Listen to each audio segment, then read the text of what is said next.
I'm Luke Story. For the past 22 years, I've been relentlessly committed to my deepest passion, designing the ultimate lifestyle based on the most powerful principles of spirituality, health, psychology, and personal development. The Lifestylist podcast is a show dedicated to sharing my discoveries and the experts behind them with you. All right, here we go, Rick Rubin. We're sitting out on the cliffs in Malibu, California, soaking up some of that sunshine. It's great to see you. Great to see you. So I am ecstatic to be having the opportunity to have this conversation. It's been a long time coming. And it's funny because we've chatted about it before, and you know, we're in different cities. You're moving around all the time. I left California. And then you wrote this incredible book. And I am not 1% blowing smoke.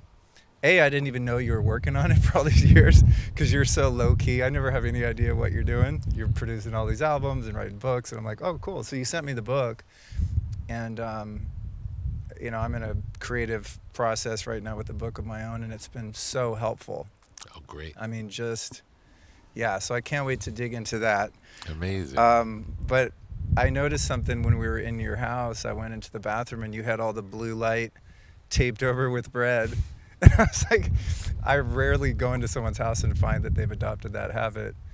What's been your kind of health regimen lately? You got the sauna and the cold plunge, and I know you just did an interview with Jack Cruz. Yeah. And we haven't talked about that stuff in a while. What's your latest approach to vitality? I think it's pretty much more the same. I'm trying to think if anything new has gotten added in, but all the classics: sauna, ice, red light. Don't take a ton of supplements. I take some, but not a ton. Yeah. I do long barefoot walks on the beach every morning. That's my main athletic activity these days. Yeah, that sounds about Been right. doing this Tai Chi ruler exercise that I like a lot, that I learned from Paul Chek. Oh, cool. That's really nice. Cool. Yeah. I do the Source Family Starman meditation every day. Are you serious? I do. What's that consist of? It's you stand in the Vitruvian Man position with your left hand up and your right hand down. And you do breath of fire for 108 breaths. And then do a big breath in, exhale, put your fingers in the moon points in these little spaces, and imagine the energy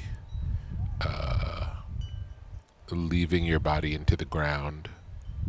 You do 3 of those, and then I usually pray, and then I go back into the Starman position and concentrate on the energy of the sun and the grounding working through my body. Okay. And something about the arms being in the arm position creates this cross at the heart. It's almost like, feels like the positive and negative charge. I don't know that that's actually how it works, but it feels like something happens in this process, and I like the way it feels. That's cool. Does that have anything to do with the Source family? Yeah, it's their thing? Father Yad, the cult leader who started the Source family. Incredible documentary, by the way. We'll put in the show notes at lukestory.com/Luke. That was one of the coolest, like, old school LA. Yeah, it's not. I feel like the documentary was good, but it wasn't great, and we're hoping to make a great one. Really? Yeah. Wow. And also, that documentary was made before the way to see documentaries has become so mainstreamed that it's a little scene documentary. So it's an opportunity to shine more light on this beautiful story. That's very cool. Yeah. I remember when I first moved to LA in '89, they still had the Source restaurant up on Sunset, you know, and that was one of the only places you could get vegetarian food. And yeah, I used to eat there. I didn't eat there regularly, but I lived close by and would go there sometimes, and I just liked the ambiance and the feeling there. Yeah, then it became like a tequila swigging taco place or something. I was like, wow, that's a departure. So You learned to meditate when you were quite young, doing TM. What were you, at 14 or young teens? Yeah, 14. How did that come to be? Something that a doctor suggested, and it was changed my life. And is that something? Very lucky that it happened. I mean, every kid needs that. We'd have a different world if that was happening. Is the TM specifically, that technique, something that you continue to dabble with or have some regularity? It is. I've done TM on and off since I was 14, usually for years at a time, and then I take breaks where I learn something new. I did years of Vipassana and different practices, but typically in the idea that there'll be a morning session and an afternoon session, or evening before dinner session. Yeah. And now the Tai Chi is in the evening session, where that used to be TM, second TM. Right. But there's always something going on. Have you ever worked with the Joe Dispenza guided meditations? I have. Yeah. I actually just interviewed Joe Dispenza for the new Tetragrammaton podcast. Give your new podcast a shout out. And do you know when you're going to launch it yet? It may be as soon as tomorrow, but maybe not. Oh, cool. Okay, so likely by the time this comes out. I imagine. Yeah, Joe's an incredible guy. Yeah, he's great. He's really tapped into something with the science and spirituality combo. Kind of, I feel like it's a great, not necessarily entry point, because you can go pretty far with it, but it will bring in left and right brain dominant people, right? Yes. Because you have the science to back up the woo-woo, and you have the woo-woo that gives you the effects you're looking for. Yeah. When you first were going to launch that podcast, Matt Maruka was going to be a host or one of the hosts, and he interviewed me for it at Shangri-La. And then for whatever reason, it didn't come out. And I was like, oh, man, that was a really good moment. So I just put the recording out a couple years ago on my show, because we had a great chat about addiction and all this kind of stuff. Great. So I'm excited it's coming back. And I've been also binging on the Broken Record podcast, which I knew that you had something to do with it, but I didn't realize you did so many of the interviews. Absolutely. And they're just fascinating, and you're asking the questions that I would ask musicians. Because I used to play in bands and stuff, and I'm obsessed with music. Oddly, we never talk about music, 'cause we're sharing like weird memes and stuff and just have a different kind of communication. But is that something you're going to continue with as well? I think from now on, everything will be under the Tetragrammaton banner. And the whole idea of starting Tetragrammaton was to talk to people that I wouldn't talk to for Broken Record. So, but I'm sure over time, I'll definitely speak to musicians again. Yeah. But I like the idea of broadening the palette, because I've done that for the last 5 years. I've pretty much interviewed musicians, and now I like the idea of just talking to interesting people that I'm interested in. Yeah. What does that name mean? Tetragrammaton? Yeah. Tetragrammaton is the 4 symbols that are the unspeakable name for the, we can say, the Godhead. Really? Yeah. Oh, that's cool. Yeah. That's a really great name. I'm looking forward to that. Yeah, I really, I've listened to a bunch of the interviews, but maybe my favorite was the 3-part Iggy Pop. Yeah, that was great. Yeah. He's amazing. Oh my God. Yeah, and there's a follow-up to be done, because when we finished that first group, we said, okay, we're going to do this again. We almost did it again the following week, but we haven't done it yet, just because schedules go crazy. Yeah. But we'll definitely do more. Yeah. There's so much to talk about with him. I feel like he needs more coverage. He's more iconic than the media gives him credit for almost. Yes. There's not a lot of Iggy Pop media out there, and he's just such an epic artist. He's unbelievable. Yeah. An original. And the fact that the Stooges were, happening at the same time in the world as the Beatles. It's just it's unbelievable, because the Beatles seems like forever ago. Yeah. But Iggy feels current. Right. Totally. Yeah, I never thought about it that way. That's really interesting. Yeah, such a future thinking artistic endeavor. You hear that thing, oh, they were ahead of their time. They were really ahead of their time. But I asked him about that. Why do I think of him as a modern artist? and the Beatles as something from the past. And he said because the Beatles were popular right out of the box, and nobody cared about us.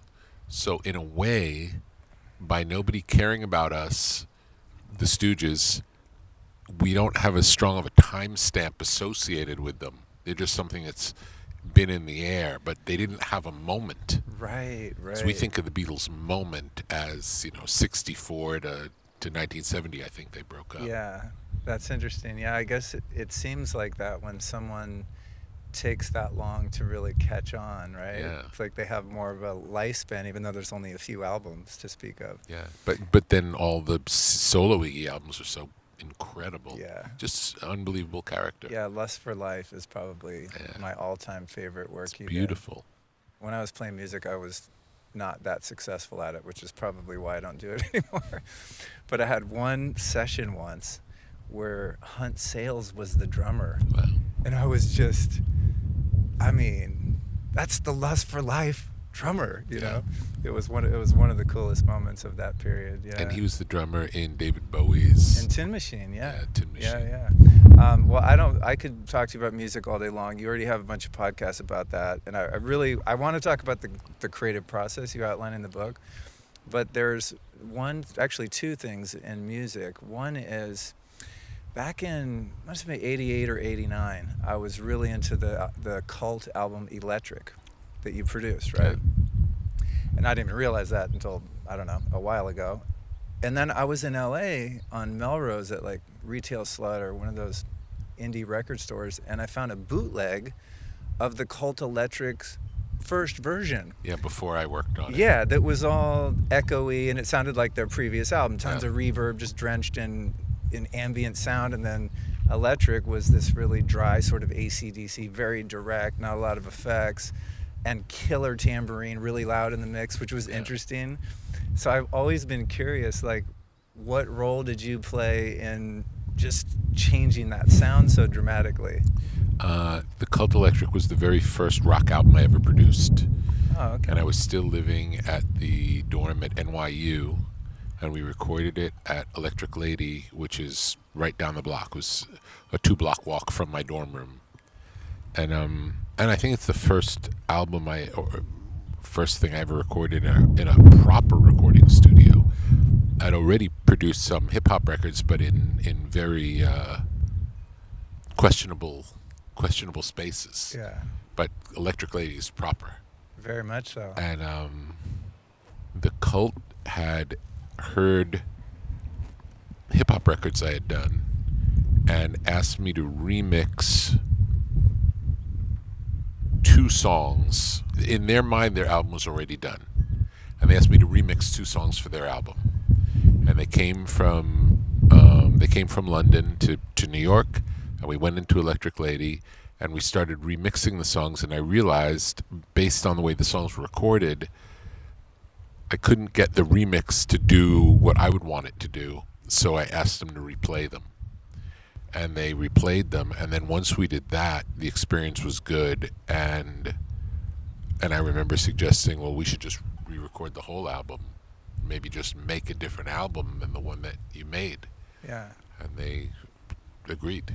Wow. We did, but it was not intentional. It was funny because they were on Warner Brothers Records here, they were on Beggar's Banquet in the UK.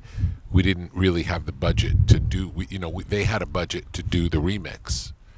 And we just carried on and made a whole new album. With the remix budget? Well, I'm sure we spent much more, but Yeah. I don't even know how it actually happened. Right. But it did happen. I guess That's so cool. The restrictions weren't in place to stop, crazy people from making crazy things. Yeah, that was the soundtrack to whatever year that came out, and I was actually listening to it the other day just to reflect on that when I remembered you produced it, and one of the best shows I ever saw was the Cult on that tour with Guns N' Roses opening at the Warfield in San Francisco. Wow. Just as far as rock and roll shows go, Yeah. one of the best ever. Amazing. One of the most memorable. Amazing. So I think most people view you as kind of an anomaly in the creative world and in the music world through all of these years of meditation and yoga and doing the Tai Chi and all of this stuff. And as is made abundantly clear in your book, you have a very mystical approach to the creative process, and it seems to be imbued with just a spiritual underpinning. And knowing you a bit and having spent some time with you, you really seem like you truly embody the practices. Like you are always, anytime I've interacted with you, you're the same person. Super chill. And this was made abundantly clear to me when I sent condolences for the house that had burned down here in Malibu. And I'll never forget the reply. I mean, I was almost like, is it too soon? You know, when someone dies, it's like, you want to just lay off. And I felt, no, I think it's appropriate to say, man, sorry for your loss kind of thing. And you texted me back, wild nature, man. That's all you said. Yeah. And I was like, okay. Either he's putting on a good game face or he's really okay with that. What was that experience like for you? It's the reality of it happened. It was out of our control. Our whole neighborhood burned, or a lot of our neighborhood burned. In the house, all of our possessions burned. My library, so many things. Yeah. And I think the reality of, we can be really bummed, but it won't change anything. And let's look forward and let's not look back. And we went to Hawaii and had a great time. Wow. Do you ever think about any heirlooms or any possessions to which you had attachment? Yeah, almost none. There's one, it comes up with books sometimes where I get an idea for something and I think about, there's a book, this book, I have to reference this book. I have that book. It's like, I don't have it. So that happens often. So with books, it happens often. Yeah. And the only other object that I have any emotional connection to was there was a TV evangelist named Dr. Gene Scott. Okay. Who was, smoked a cigar, was really mean, and was a great teacher. And I was really a fan of him. He was a crazy, I think of him in the same way that I would think of someone like Andy Kaufman. Like he was like a brilliant performance artist, happened to be a TV evangelist. And I loved him, and I met someone who was his right-hand man. And he used to wear these funny hats, all different kinds of hats. And the right hand, after Dr. Gene Scott passed away, the right hand man gave me one of Dr. Gene Scott's favorite hats that he would wear on the show. And it's kind of again, wouldn't mean anything to anyone else, but the fact that I had this thing, that this person that I thought so much about, it felt like a special object. Right. I was reflecting on that experience as we stepped out here in the lawn of this other house in which you're living here in Malibu. And I thought, because when that house burned down too, I felt bad because it was just such a unique and creative house. It was like this English Tudor with this sort of postmodern wart on it. It was just very, very cool architecture, very thoughtful, just minimal and zen and just beautiful, just a beautiful space with great energetics. So I was like, God, like that's so irreplaceable, Yeah. But I walked out here and I was like, it's so interesting. One could say like, from one perspective, that was the best thing ever because now you're here, you have an ocean view now, you know? That house had an ocean view, but it wasn't like on the ocean, Yeah. And here you are and everything as well. It all works out. The stranger thing perhaps about that fire situation, which I've never known anyone to lose a house in a fire. I get a text from you a couple years ago. Do you have any where I can get some methylene blue? No, recent, was within the last year. Was it? Okay, so I was living in Texas a year then. Okay. Yeah. I said, methylene blue? Yeah, sure, Rick, here's the link. And you're like, no, like I need it right now. And I didn't know exactly what was going on. But I put together a care package. You had a messenger come, and then you said, yeah, I was in a house fire and I'm sick from that. I'm like, a house fire? What was the experience of having that happen again? Yeah, and be present for terrifying. This time was scarier because we were actually in the fire. Yeah. And it was in my case, very close to me not being here. So I'm very thankful for every breath that I get to take, because there was a moment where I thought that would not be the case. Wow, it was that gnarly, huh? Absolutely. So it was what you were going through, just like detoxing from the smoke inhalation Yeah. and things? I inhaled lots of smoke, and when I came out of the when I got out of the burning building, it was my pulse ox was 82, I think. Whoa. And it just wasn't good. It was not a good situation. Oh my God. And did you go through any similar kind of, letting go of attachment or mourning over that one, or was it so new that you hadn't really, created it as a home? Well, what's interesting about that was it was our new home, and we were really excited about it. So there was this sense of like fresh start in this new place. And we found this beautiful home. It used to be owned by Donald Judd, incredible artist. Yeah. And it was, over 100 years old, and just a magical place. So we were very excited about living there. And then I think this was maybe the end of the first week that we moved in. Oh, man. And unexpected. Oh, my God. Wow. But again, gratitude. Yeah. We're out. As long as we're safe and the family survives, it is ultimately just stuff. It puts things into perspective. Yeah. It reminds me of one of Ram Dass's great stories about how he realized he had attachments to all these old photos of his guru and all of the, collectibles that he had acquired over the years, and then he, at one point, saw that attachment and went and threw them all away. Yeah. And then ended up going out and digging in the trash for some of the photos. He's like, I wasn't quite there. He got a little ahead of himself. It's really funny. Yeah, it's one of my. He has so many great stories. That's one of them. Ram Dass was probably the first spiritual teacher that I saw speak, or I felt like this is my guy. He was the first one where I really felt the connection. And then Thich Nhat Hanh would have been the second one where I really felt like this person speaks to me. Because there's so many, we get to meet so many great, interesting people, and some of them are just not for us. Certain frequencies are right for certain people.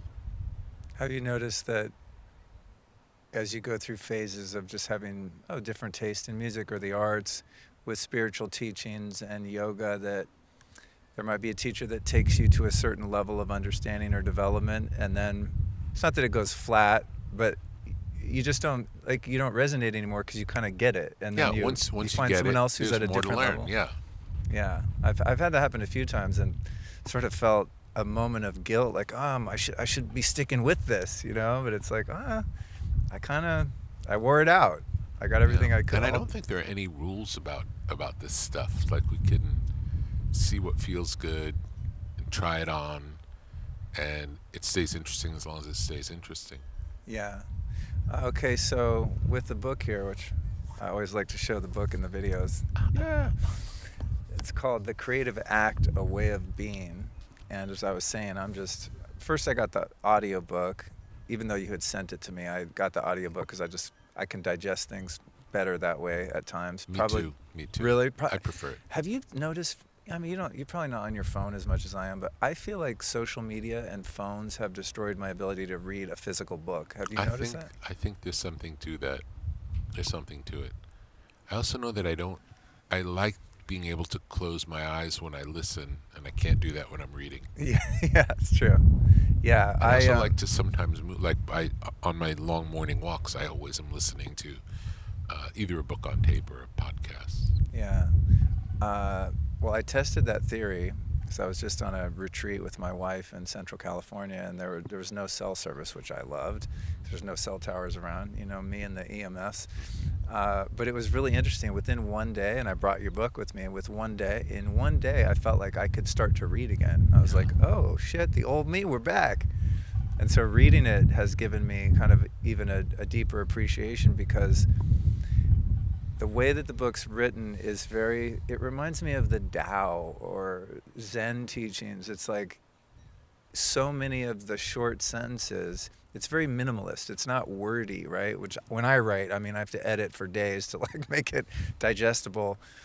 But because this book is written in such simplicity, it was a great book to re-enter into the reading because I could take one sentence and really go slowly and go back and back and back and make sure that I wasn't moving on until I had really sort of integrated the teaching.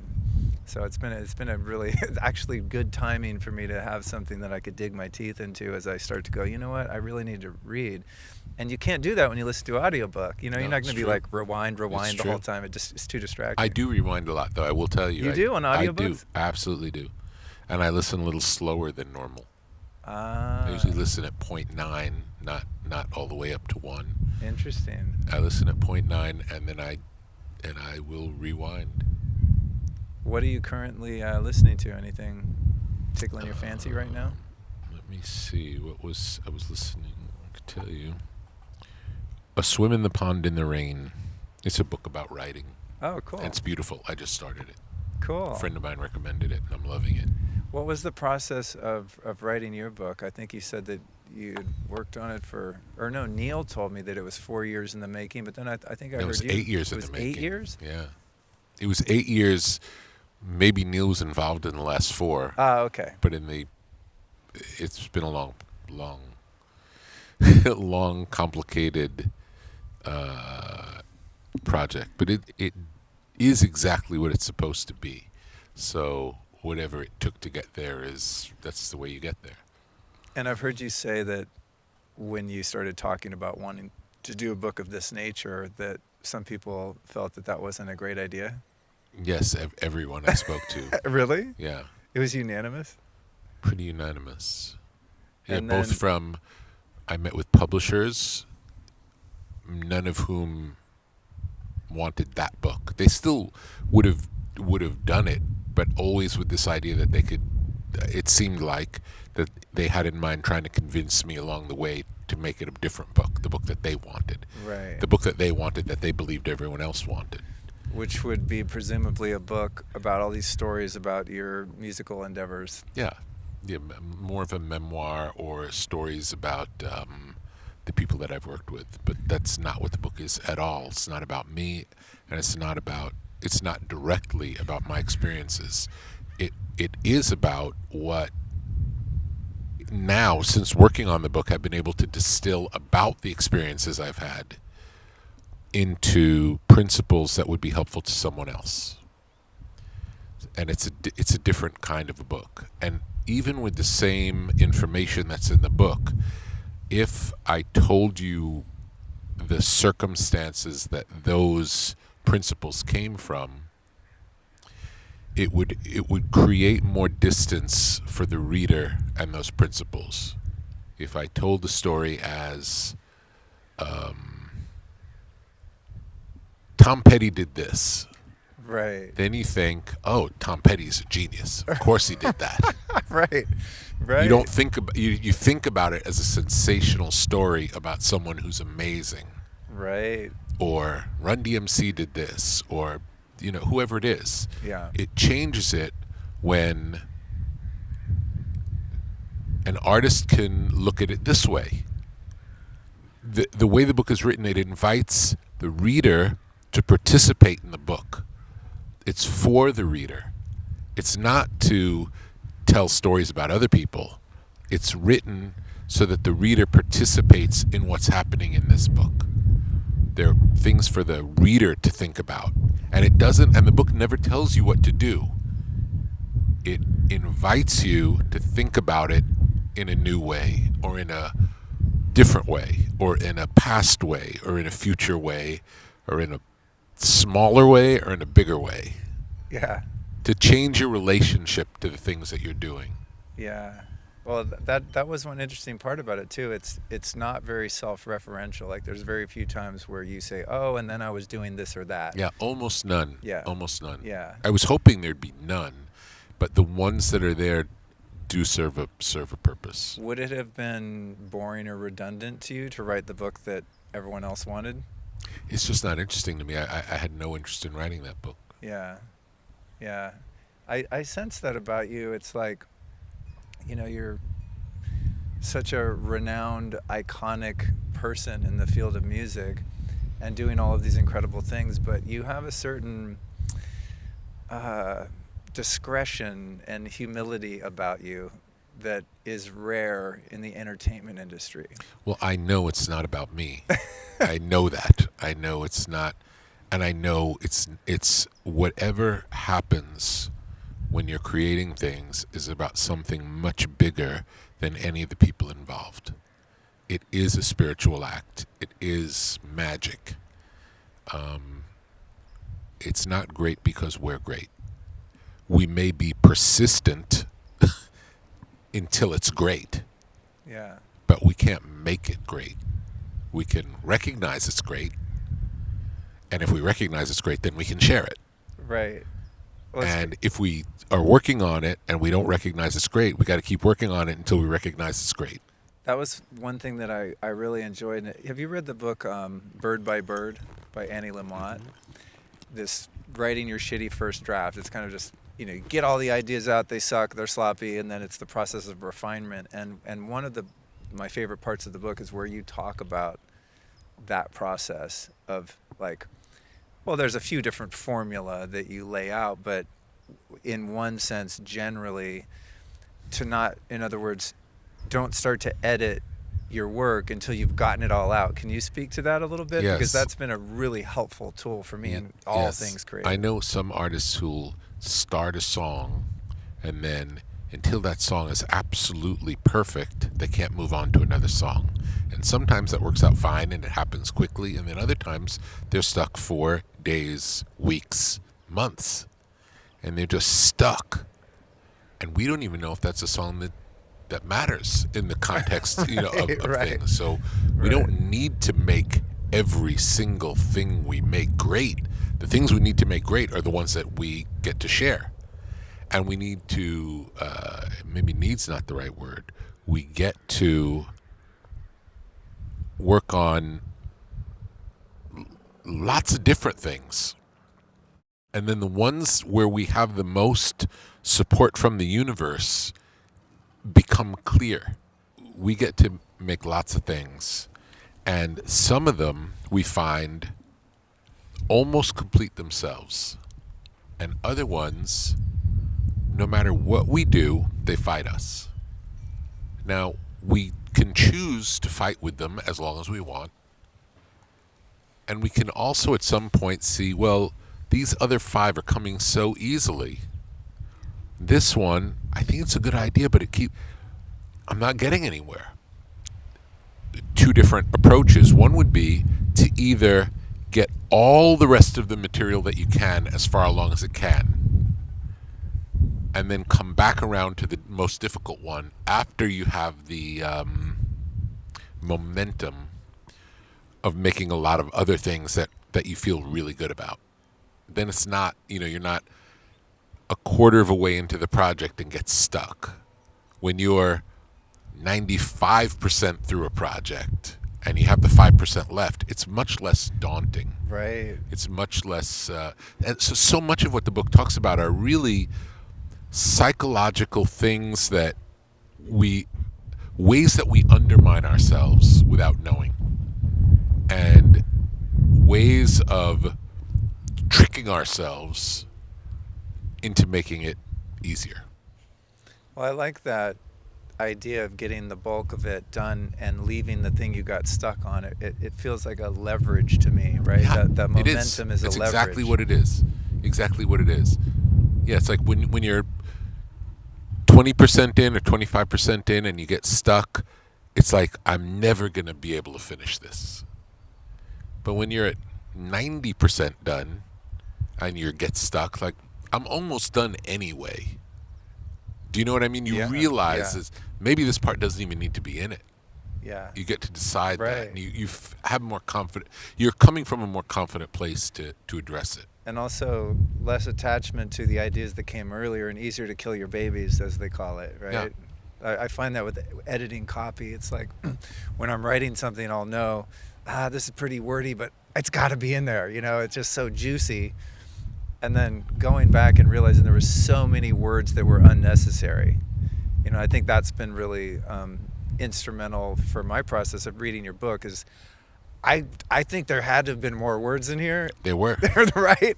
Because it's written, as I said, so succinctly. It's my interest was having there's no fat left. No words that didn't need to be there, and not one sentence that didn't need to be there. It had to. Every sentence has a purpose, and how can we get away with the least amount of information, making the clearest point? Is this one of the reasons that it was such a long process to get this thing completed? No, it was a long process because I didn't know any of the material in the book. So the first 4 years was really gathering the material of the book.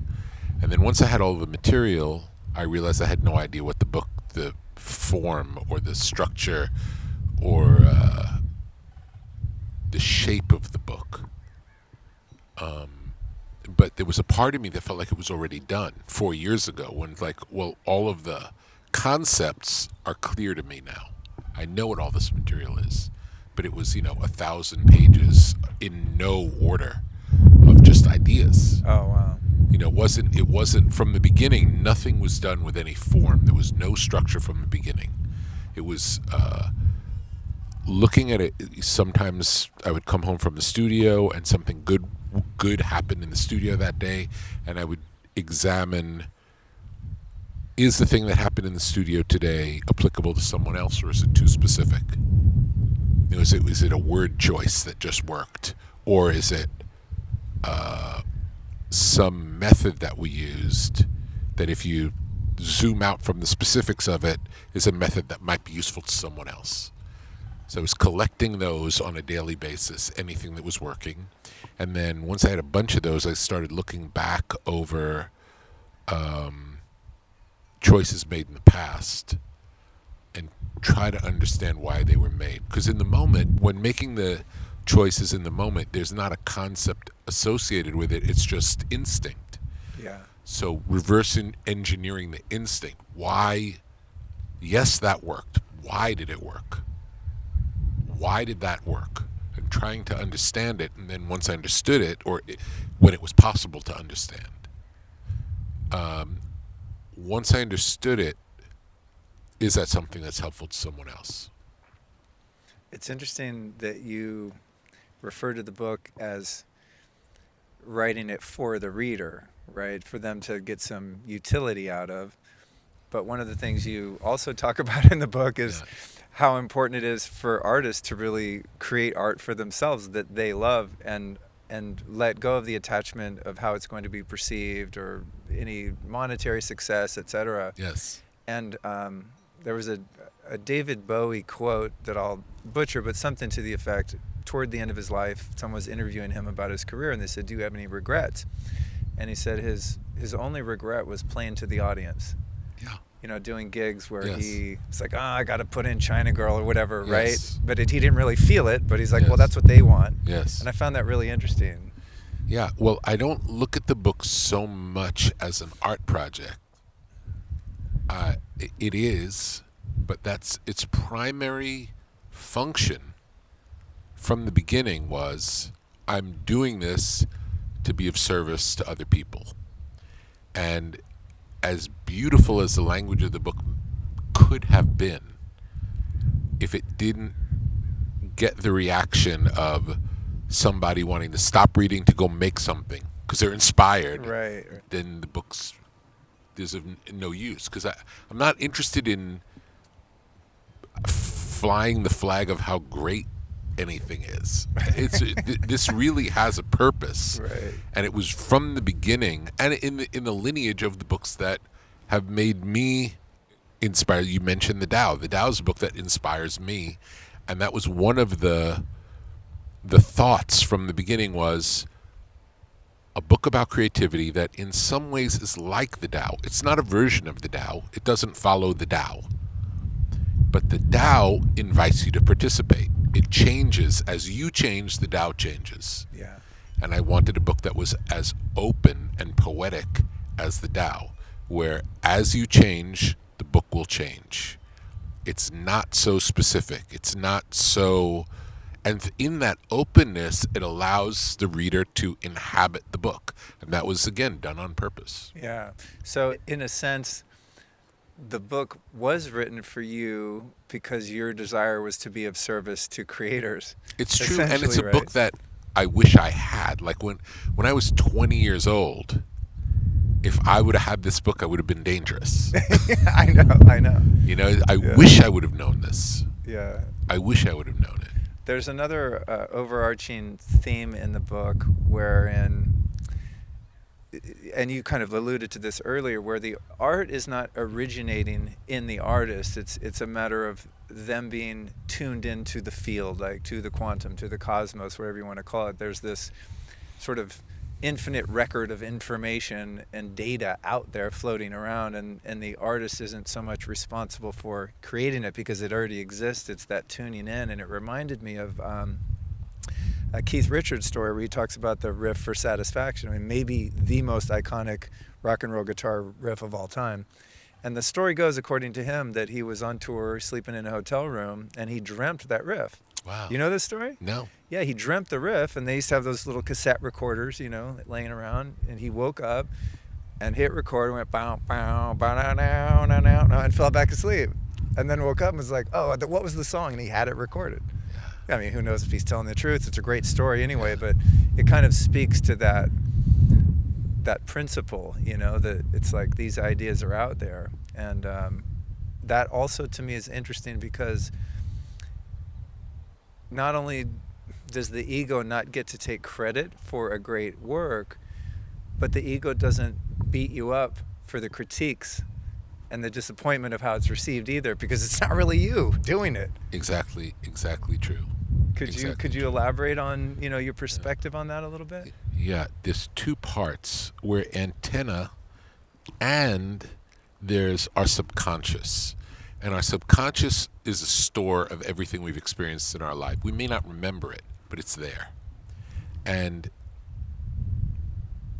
when we see something that's beautiful to us, or something speaks to us, there's always something behind it. We may not know what it is, but it either reminds us of something that we've experienced.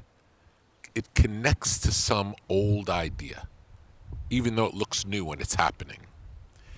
And so there's a vast store of information in our subconscious, and if we can find ways to tap into that, which includes things like dreaming is subconscious, or automatic writing allows our subconscious to participate, or I talk about distraction in the book, where if you do something that occupies part of your brain enough to keep yourself busy,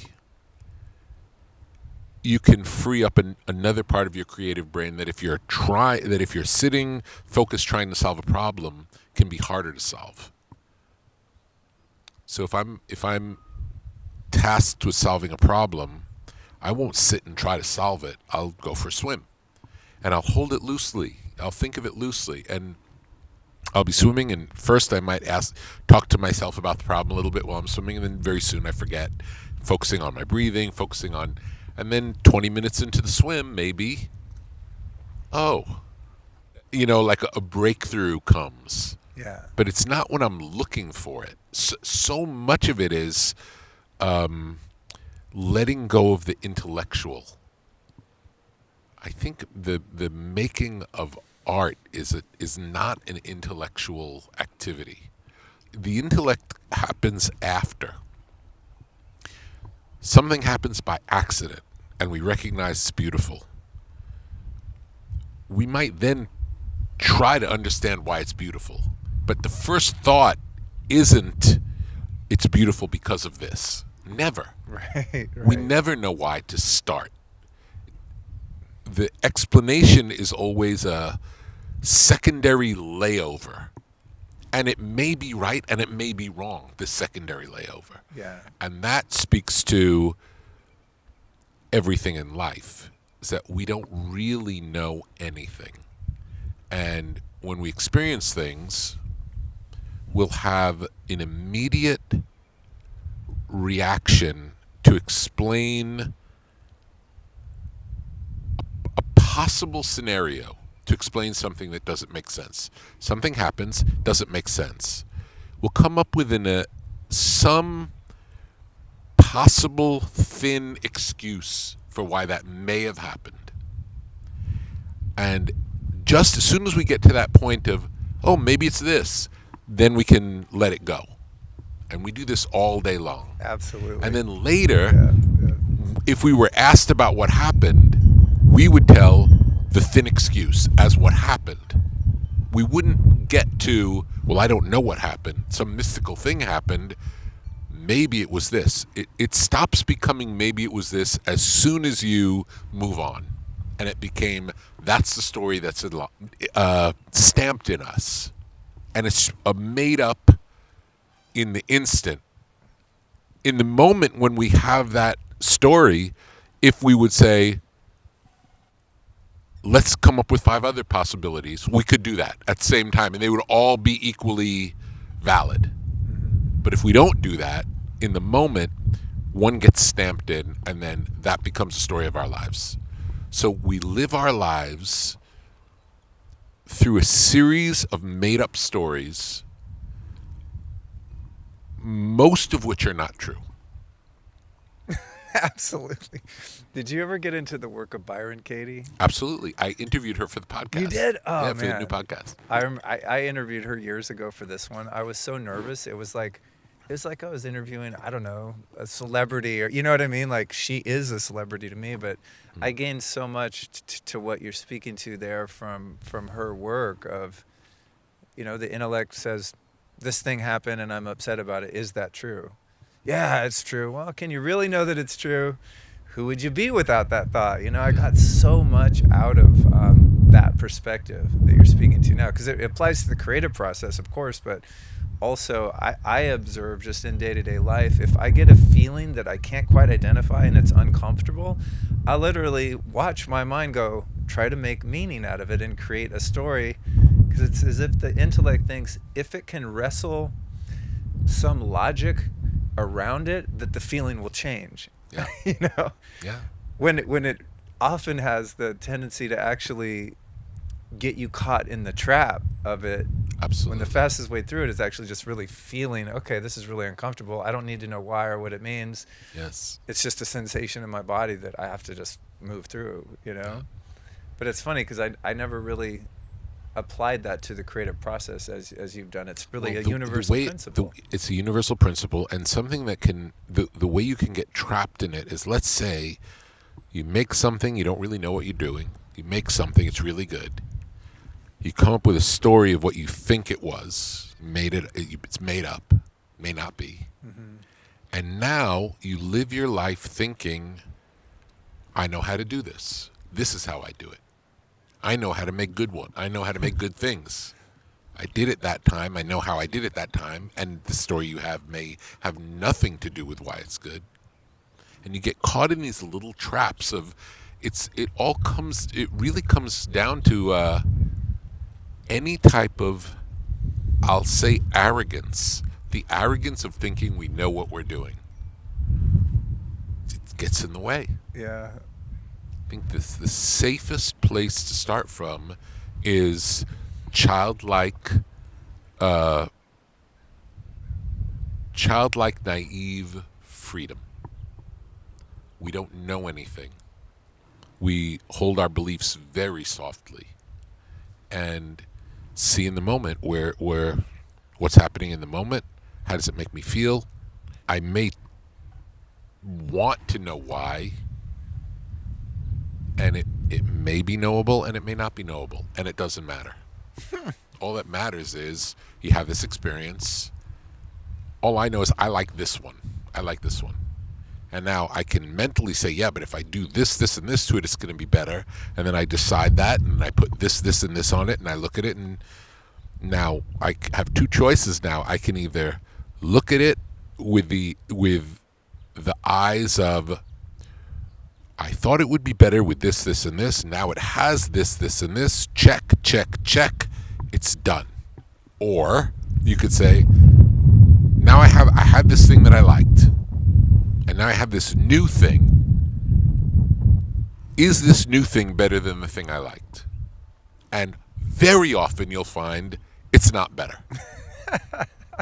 But we don't, many of us don't do that. Many of us think if I put more work into it, I made it better. Has nothing to do with the amount of work you put in, has nothing to do with the time that you put into it. There's no equivalency between the more work you put in, the better it gets. Has nothing to do with it. That's very often demonstrated in overproduced music. That's what I sense is going on. There's just too much stuff, because you can tell, especially speaking of Guns N' Roses, like that reminds me, they had this EP, this live EP that first came out. I ordered it over the mail or something when I was a teenager. And then that Appetite for Destruction came out, which is very produced, but it was done very well. And then they made a bunch of money, and had this incredible success, and then went and just made these albums that were just kind of all over the place and very indulgent, right? It's just like you let a kid loose with an easel and a bunch of paint. It's just it's just too much. That's like art sometimes gets bloated, I guess, is a way that I might frame it, when there's too much intellect in it and there's just too much overthinking and overdoing, and you kind of lose the essence of what it is to begin with, when the essence is that feeling you describe where you're like, that's it. Mm-hmm. And learning to trust that. Something else you talk about in the book, just briefly, but it was meaningful to me as someone who was very much captured in addiction for the first half of my life or so. And you talk about the sensitivity, the great sensitivity that artists have in general, and you related that to the prevalence of addiction in the arts. There's so many great artists that we've lost or that are struggling with addiction. And it was meaningful to me because I thought, I've always viewed that super sensitive part of myself as almost a detriment, because I do feel everything so much, but that's perhaps also the gift that enables me to have beautiful conversations with people that are well received. What it is, yes. So what's been I don't take you as someone who's ever been like a drug guy, as far as I know. What's been your experience of working with brilliant artists who are struggling with addiction? I've suffered with depression, and because of my relationship to depression, I understand the feeling associated with it. So, and I suppose in my with my issues of weight over the course of my life, I was addicted to food. So I understand it. And I think I view it from a compassionate place. And I know what it's like when the things that feel so overwhelming to some of us and other people, it has no effect whatsoever. It seems like other people are numb to the things that really affect us. So I understand that. I understand that feeling. I know what it's like to be viewed as crazy compared to other people because I just see it differently and I feel it differently. And things that other people can walk past can make me nauseous, or I can't watch many movies because it's too emotional for me. Really? Absolutely. Do you avoid violent and gory negative movies? Absolutely. Yeah, I have kind of a perverse relationship with that because I want to feel something. Yeah. When it comes to like watching TV or watching movies. I don't want to feel anything. I'll find myself watching things that I know are super toxic, and I'll even have bad dreams, and I know that lower consciousness is like getting into my field, and I don't do it a lot, but sometimes I'm just like, I shouldn't watch this, and I do, and it's like there's this perverse attraction to it, but there's also a price to pay because of the level of sensitivity that I hold. Yeah, I avoid those things. I can watch certain things if it's really done either artfully, so I think of someone like Mario Bava, Italian horror film director from the 70s, who makes these, it's almost like cartoony, cinematic cartoony. It doesn't make me feel bad. Or like Quentin Tarantino's last movie didn't make me feel bad because it had a camp element to it Yeah. that it didn't feel. But I can remember the last movie that really made me feel bad was, and it was a beautiful movie, was Melancholia, the Oh, Lars no. von Trier movie, and I watched that and I loved it because it was so beautiful, and I was in a bad mood. I would say for 2 or 3 months after that movie. It Really? so impacted me. Wow. Could not shake the feeling. Well, I guess that sensitivity. I think I heard you talk about, or maybe you wrote, maybe it's in the book. You talk about how on a sunny day you feel Yeah. uplifted, and on gloomy days you feel gloomy. Absolutely. And I was like, oh, I noticed that about myself too. Moving to Texas, it's the weather changes a lot, and it'll be gloomy for a few days, and I definitely feel more. I mean, depressed might be overstating it, but Yeah. definitely not as happy as a sunny day. Yeah, I can really. It can hit me fast. We were in London for 10 days, and I could not live there. I couldn't imagine it. So, with your level of sensitivity, at different points you had turned to food, do you think, as a way to sort of numb or satiate that part of I yourself? probably have done that. But also, I have a lot of practices that help keep me on the straight and narrow. Yeah, yeah, yeah. And I think changing my diet, like at my lowest point, I was vegan, for 22 years, and I think that carb-heavy diet, no animal protein, didn't give me the vitality that I needed. Yeah. Well, you're definitely not that anymore, because Dave gave me some of this jerky, or like this ribeye, whatever this carnivore shit. I was like, this is the best thing I've ever tasted. Yeah. Like, I immediately texted a picture to my wife. I'm like, we got to find this. Yeah, I forgot about that you went through the vegan phase. Many people do. I was a vegetarian for years, and it wrecked my health. My teeth rotted out. I mean, I was a disaster. It's super bad. It was super bad for us. I know, Yeah. like Rich Roll really does well on it. Yeah, yeah, he So does. that's the other thing. It's not one size fits all. You have to find what's right for you. Yeah, yeah, for sure. So another thing that is another one of the big themes in the book is that everyone is a creator, right? I loved that, and I don't know that I'd ever thought of it in that way, because I think, oh, okay, you have a creative person, they create some form of art in whatever medium. But the way you framed it, at least the way I interpreted that, was that it's like every person, whether it manifests as something that can be shared, you're actually just creating your life, right?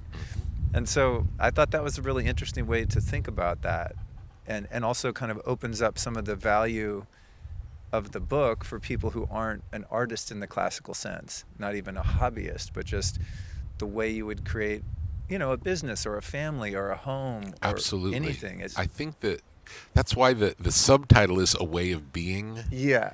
It's and it's funny phrasing, that the creative act, a way of being. The two don't really fit together well, and that was intentional. I remember when it came, I just thought, oh, that's so cool that like the subtitle doesn't really follow the title. Seems like a mistake almost. Because one is acting and one is being. I believe that's what it is. I believe that's what it is. And the creative act is what I set out to write, and the way of being is what I realized it's really about. Right. When I started, I didn't know that that's what it was about. But it became clear that making things isn't about the moment that you make it. It's about living your life in a way that when you want to make something, you have all of these tools at your disposal because of how you're living with awareness and paying attention all the time. There's no time off in this occupation. Right. And the occupation of being. Of being a creative person, Okay. But then I argue that we're all creative people. So Right, we're right. all invited to participate in life this way. And I think regardless if you're a business person or whatever your role is, if you follow the principles in the book, your life will improve. you'll be a better husband, a better father, a better employee, a better boss, a better chef, a better architect. Whatever it is that you're doing doesn't really matter, because this really is a way to interact in the world in the highest way possible. That brings to mind maybe one of my favorite quotes, and you're talking about the principle of presence, and you say, engage in every activity with the attention you might give to flying a plane. That's so good, dude. Yeah. Because it invites us as the reader to really start to build an awareness of when we're not there. You know, so much of our time is spent just out of this moment, and the way we ascribe value to a moment oftentimes dictates the amount of attention we give to it. So we just we go through on autopilot with those things that seem to be meaningless or less important, and then we really hunker down and focus when it's something that we hold higher value for, right? I thought that was a really potent lesson in just the nowness, the value of the nowness. Yeah, and whatever it is that you're doing, if you commit to it as the only thing in the world, like right now, I have no thoughts about any of the other obligations I have in life. The only thing that I'm doing now is I'm here with you, and I want us to go as deep into the information in the book as you want to talk about, or anything else you want to talk about. Yeah. But this is what we're doing, and I am here. Yeah. Nothing else exists. Yeah. Do you think that the long-time practice of meditation has given you an edge to be able to have that capacity? Absolutely. It's had the biggest impact on my life.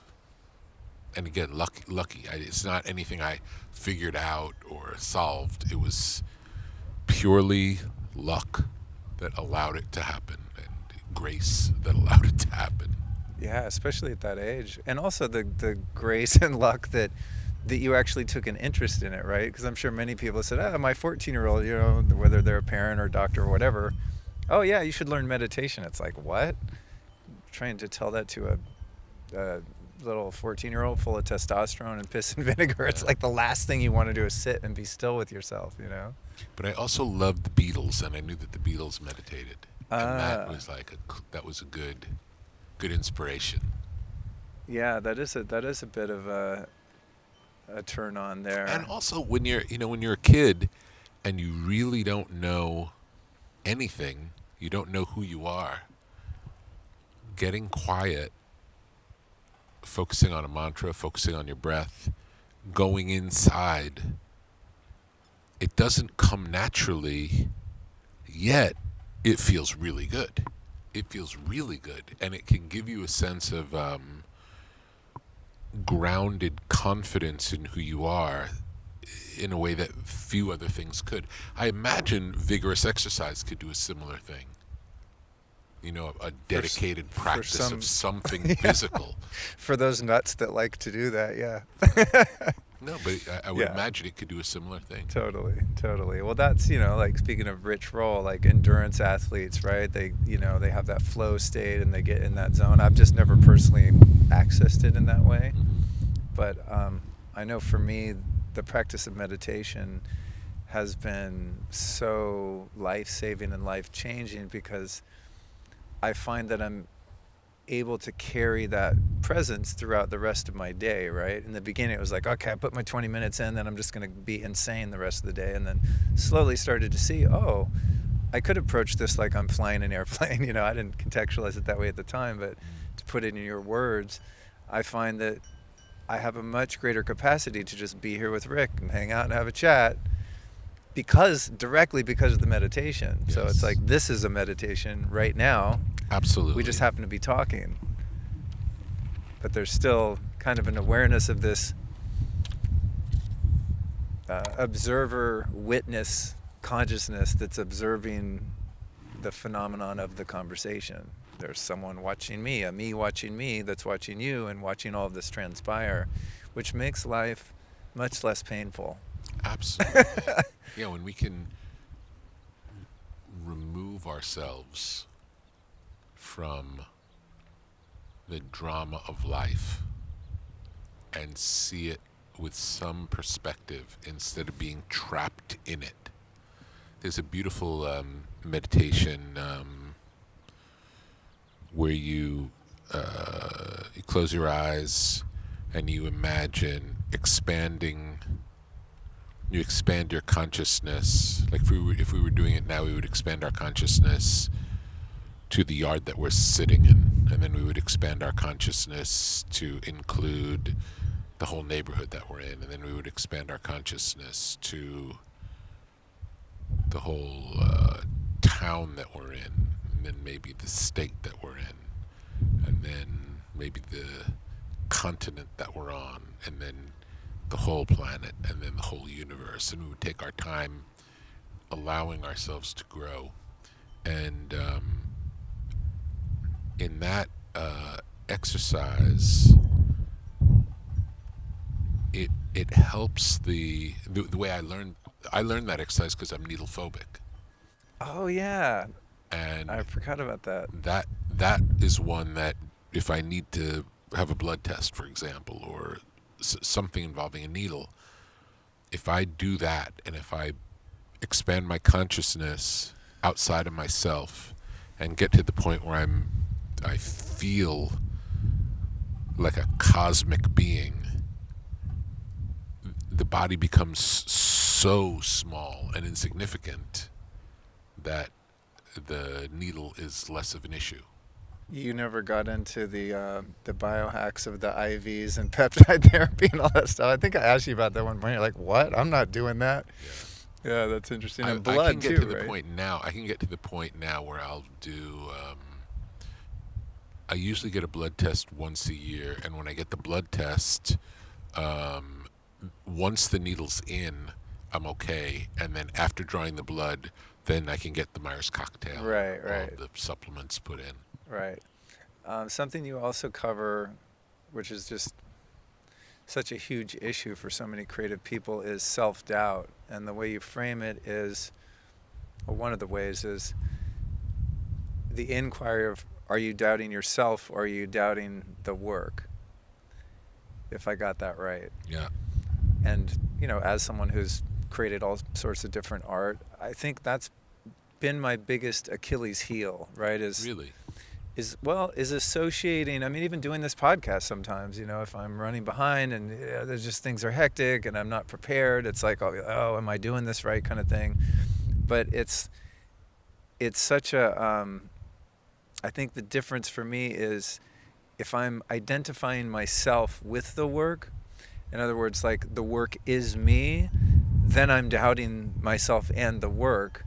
But I think if I got some of what you were saying is that, the work is not you, it's representative of you, but yes. If we can identify the work as its own entity. It is. It's outside of us. Okay. It's outside of us. It's the difference between that song that I wrote is not very good versus I can't write a song. I'm no good. Yeah. That's the difference. Right. And when giving criticism, there's a difference between you're no good and, hey, that thing that's out here, I think that could be better. That's a different conversation that we together, you could have made this thing, but we together are teaming up to look at this thing and say, is there anything we can do for this thing to be better? Let's talk about it. That's very different than the thing you made's no good. Yeah. Or you're no good. Or you can't do that. How much is language and your communication style and the way you frame it part of your success working with artists? Is it have you over time honed the craft as you just described to not ruffle feathers and egos and to actually get the I'm work? sensitive myself, so I choose words from the sensitivity that I have of, if I was hearing this information, how would I want to hear it? How would it be helpful for me to hear it? And then I share it that way. Because there's such a different language in saying that piece is not good versus I think that piece could be better. Those are worlds apart It's in true. how they're received to a sensitive person. Absolutely. You know, especially when it's a personal kind of work of art where it's much harder to disassociate yourself from the art. Yes, and we can talk about the parts of it that are good. You know, like we can say, instead of saying the bridge in this song is no good, I could say, wow, the song is so good. I wonder if the bridge is as strong as the rest of it is. I don't know if it is. Right. And it might not be, you know, like who knows? Right. Sometimes the context, and then have you ever read Marshall Rosenberg's work of nonviolent communication? Oh, I didn't recognize the author, but I'm familiar with the Nonviolent concept. Yeah. communication. Yeah, that's a really beautiful. I don't know much about it, but what I know about it, like I don't feel like I can do it, but I know that whatever aspects of it that I can do, make it better. Yeah. If we all learn nonviolent communication, the world would be a peaceful place. Yeah. It's amazing. Well, it's, you know, like the difference of saying you should do this or you shouldn't do that versus, hey, can I invite you to explore this thing or that or whatever the, whatever the alternative is. Yes. But words do have such power. They're so potent. Yes. Because they're so tied in their energy, right? Every word is energy, and it can be received well or not just based on reframing things just a little bit. You know, you reminded me of a trick I used to use when I was a fashion stylist. I'd be dressing musicians and actors and things, and sometimes they would want to take charge, and I didn't feel that their choices at times were great, and they were doing themselves a disservice. And I learned quickly that if I said, oh, that dress doesn't look good on you, it would not go well. So I'd walk in and be like, it was like a Jedi mind trick, you know, in the service of their best and highest good, right? I'd be like, oh my God, those shoes are incredible. I love those earrings. Hey, let's try this dress. It's really cool. You know, it's just like ways to circumvent the defensiveness of the human ego, essentially, you know, and to be mindful of people's sensitivities and knowing that, like, you're both going after the same goal. Like, you both want to create a moment or we're working together for the highest good, always. Yeah. We're always working together for the highest good.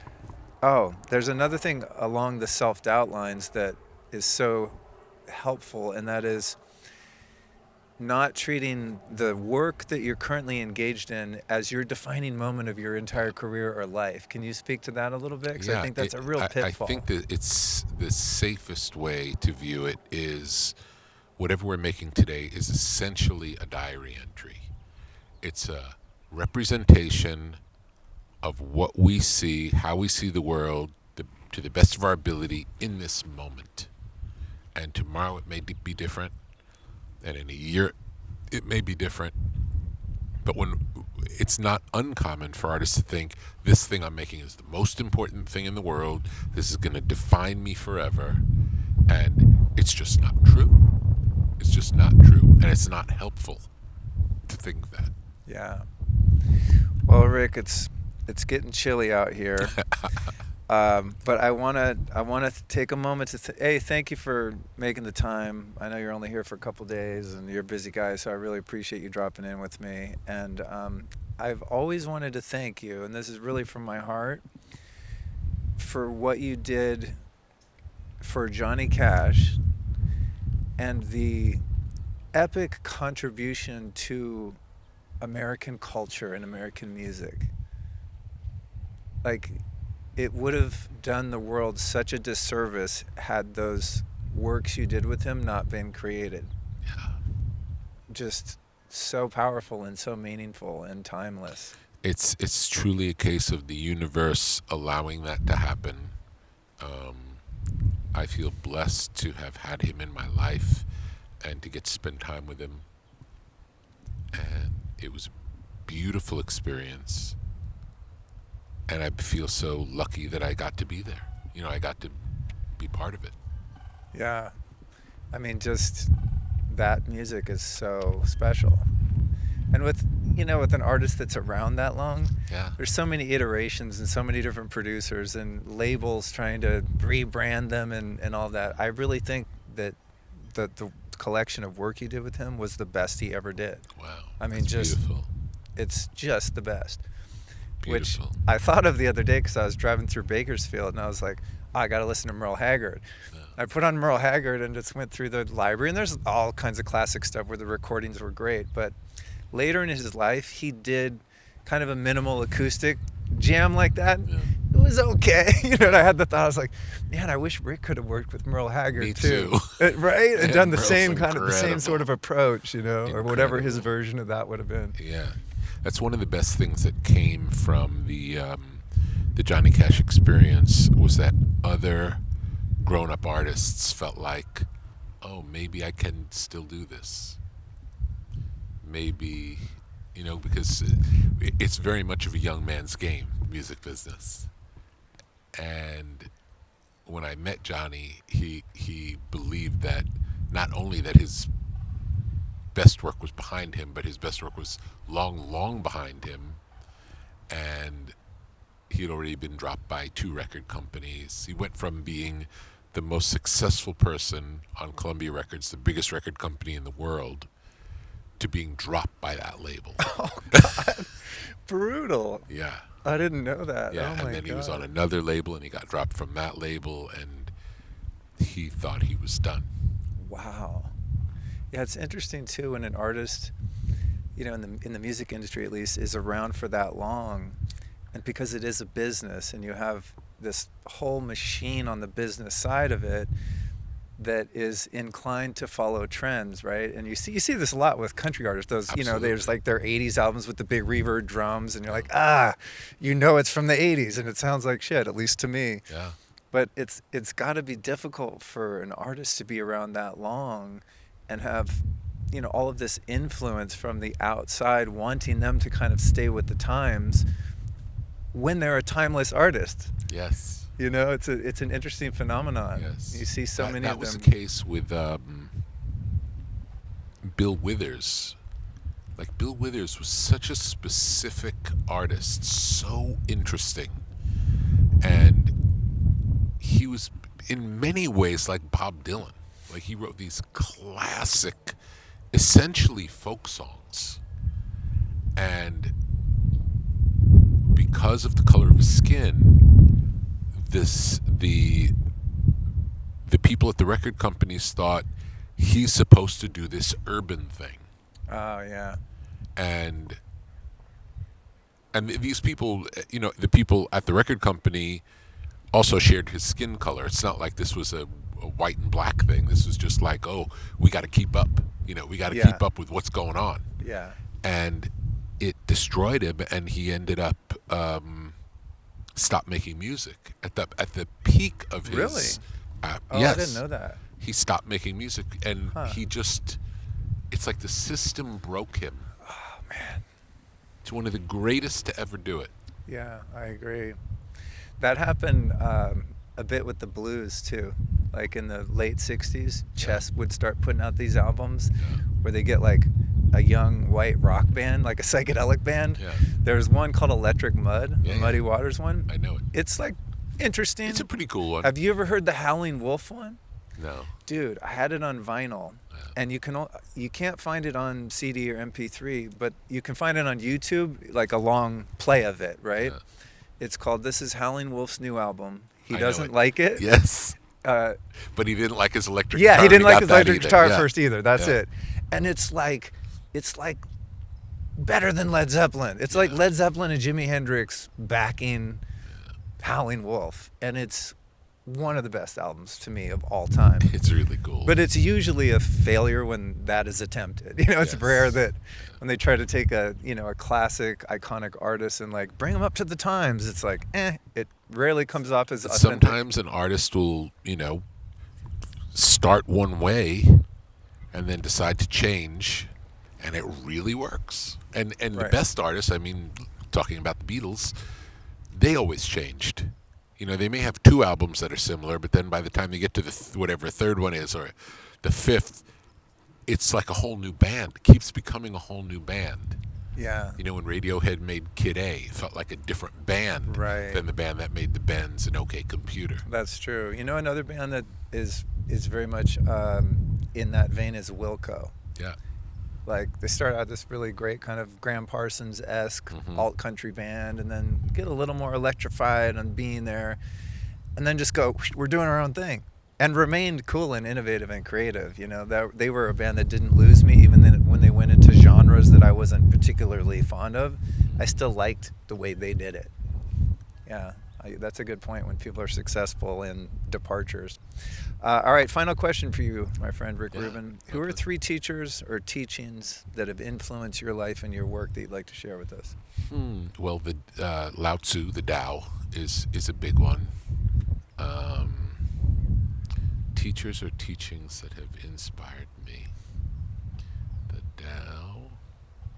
Because of the role that TM has played in my life, I would have to say Maharishi Mahesh Yogi. And I suppose I would say that the fact that I listened to the Beatles when I listened to them from a very small age, probably 3 years old, I think the fact that from such a young age I connected with such a reservoir of musicality that's like from another dimension. I don't know that I would be me without that. It's certainly my biggest influence in music. Amen. That was well thought out. Just looking for different areas. Not obvious. Yeah, that's good though. I relate to the Beatles thing, hearing those things. I had similar experiences. For me, I think it was Jimi Hendrix. You know, when I was a little kid, just I would have been a different person had I not heard that really loud on a turntable. Just like, it's like an alien visited. You know, and it just you're never the same after that kind of the influence of really inspired art like that. Cool, man. Well, thank you for talking to me. Thank you, man. I appreciate it. I'm glad we finally got this done.